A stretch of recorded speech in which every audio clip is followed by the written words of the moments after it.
안녕하세요. 여기 지금 화면에 이 나무들은 연두색, 초록색, 초록색 이 새싹들이 벌써 이 앙상한 나뭇가지를 옷을 입히고 있는 것 같습니다. 올라오다 보니까 저 연산홍이나 철쭉꽃들이 얼마나 아름다운 색깔로 치장을 하고 있는지 그래도 한순간 조금은 즐거웠습니다. 저번에 제가 중국의 고대사 이야기를 하면서 언나라와 주나라, 춘추전국, 그 다음에 시황제의 진나라, 그리고 음, 짧게 15년 만에 멸망한 그 진나라, 그 다음에 이제 장기판의 두 나라, 진나라 다음에는 장기판의 두 나라, 초나라, 한나라, 뭐 이런 이야기를 했는데, 제가 이제 고대부터 해서 중국 역사나 이런 것을, 여러분들한테 그냥 흥미거리로 좀 재미있게 좀 여러분한테 좀 전해주고 싶은데 제가 많이 알아서 그런 게 아니고요. 이 힘든 시기에 여러분에게 일순간 잡담거리가 될 수 있다면 그래서 그게 조금이라도 실험을 들 수 있다면 얼마나 좋을까 싶어서 제가 이렇게 여러분에게 이 영상을 보냅니다. 좀 허접하고 그럼에도 기자님이 올려주시니까 너무 감사하고요. 어, 어, 제가 지난번에 언나라를 무너뜨린 그거 마지막 그 폭군 주왕과 달기 이야기를 했잖아요. 그런데 그 언나라가 상나라라고도 합니다. 자, 그러면 요거를 제가 한번 해볼게요. 어, 잠깐만요.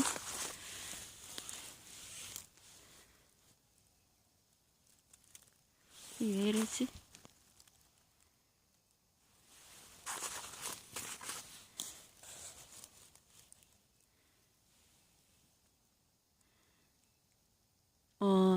이 언나라가 장사한다는 상자로 상나라라고도 하거든요.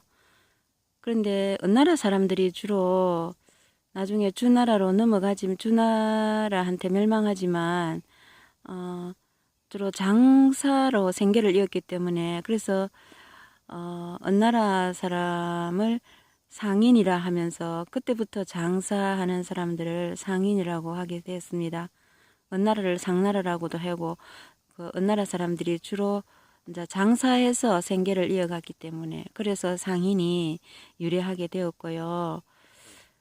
그런데 우리 이 언나라 이 폭군 주왕 그 다음에 언나라를 무너뜨리게 한 이 달기 그런데 이 언나라에 충성을 다하고 주나라 곡식은 먹지 않는다면서 저 산골짜기로 들어가서 고사리와 풀로 연명했다는 그 백이숙제 이런 이야기도 아시죠?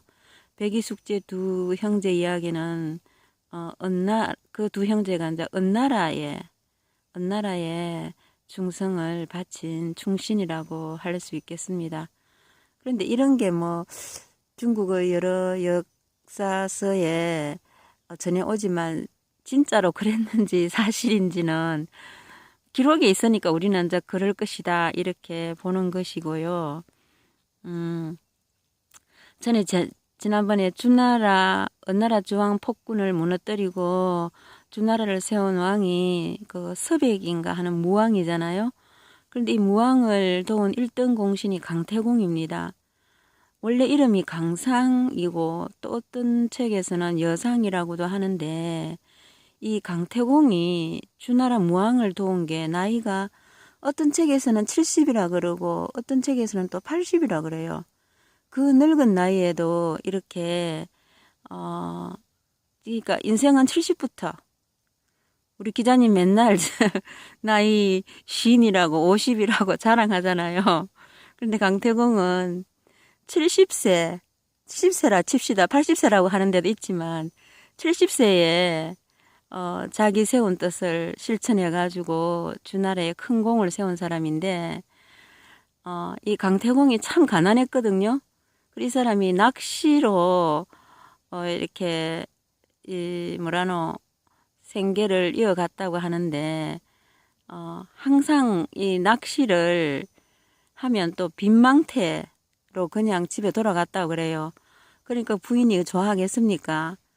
가난에 찌들어가지고 결국 부인이 견디다 못해가지고 도망을 가버렸죠. 그런데 강태공은 속으로는 야망이 있었어요. 그러니까 맨날 강가에 앉아가지고 낚시를 하고 빈망태로 집에 돌아가는 일이 많았지만 마음속에는 큰 뜻을 품었고 이 강태공의 입지를 알아본 이가 주무왕 서백이라는 사람입니다. 나중에 성이 무시라고도 하는데 근데 옛날부터 중국인들이 벌써 이때 성이 있었는지는 성씨가 확실하게 요즘처럼 이렇게 확립되어 있었는지는 의문이죠. 볼 수 없죠. 그러나 어쨌든 우리는 서백을 무시라 해가지고 무왕이라고 또 문무 학문과 무술 할 때 무자거든요. 그러니까 이 무왕도 이제 무시라고 보통 부르지만 이 무왕이 강태공의 자질을 알아봐가지고 결국 주나라의 건국에 큰 역할을 하게 되고 이 주나라는 공을 세운 신하나 혈족들에게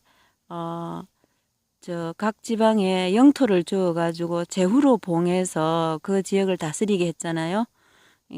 그걸 봉건제도라 하고 서양에서는 왜 중세의 5세기에서 한 15세기 사이가 그럴 때 봉건사회라고 하죠. 그 중국 서양에서는 그걸 제후라기보다는 영주 또 기사 이렇게 불렸잖아요. 그거 영주로 봉해진 사람들이 주로 좀 높은 기사들이고 이게 서양의 봉건사회에서 봉건제도는 계약관계 그러니까 충성과 봉사를 맹세한 계약관계라 보면 이 주나라의 봉건제도는 혈족끼리 그죠? 또는 임금과 신하의 어떤 그런 관계도 있었겠지만 그런데 이 강태공도 결국 나중에 저 지방의 제후로 봉해져 가지고 그 지역을 아주 잘 다스렸다고 합니다. 강태공이 다스린 나라가 나중에 춘추시대에 제일 먼저 강성한 나라로 발전한 제나라입니다. 제나라. 그러니까 강태공이 이제 이렇게 입신하고 성공하자 그 도망간 부인이 돌아오게 됩니다. 그런데 그 도망간 부인이 와서 강태공에게 용서를 구하니까 강태공이 한 말이 있어요. 이미 엎질러진 물은 담을 수 없다. 주워 담을 수 없다. 그러니까 반수불수. 반수. 그죠? 엎질러진 물은 불수. 담을 수 없다. 이 말이 강태공에서 유래한 말이라고 합니다. 그리고 미인 서시에 관한 이야기는 너무 좀 길어가지고 제가 다음 영상에서 또 설명을 하겠습니다. 그런데 이런 주나라 이야기, 주나라를 세운 무왕을 도운 강태공 이런 이야기는 서양의 그 당시 시대로 보면 이게 시작이 예수님이 태어나기 한 1000년 전이거든요. 그러니까 예수님 태어나기 100년 전이 BC, 비폴 크리스트지, 비폴 크라이스트니까 그죠? BC 1000년경 예수님 태어나기 1000년 전을 BC 1000년이라고 하면 되니까 그죠? 그때 이 중국에서는 이런 일이 있었죠. 은나라에서 주나라로 바뀌고 그러나 이 주나라도 무왕이 그렇게 세운 주나라도 앞에 지난번 영상에서 설명했듯이 그 유황가, 유황가, 여자를, 미인을 좋아했던 유황가, 그 미인, 그 유황을 양치기 소년으로 만들었던 그 미인 포사로 인해 가지고 주나라도 결국 서주가 그렇게 되죠. 서주가 멸망하는 거나 같잖아요. 그런 게 있는데 어쨌든 그 다음에 이제 달기와 포사에 이어서 미인 서씨 이야기는 제가 다음 영상에서 설명해 드리겠습니다. 이상입니다.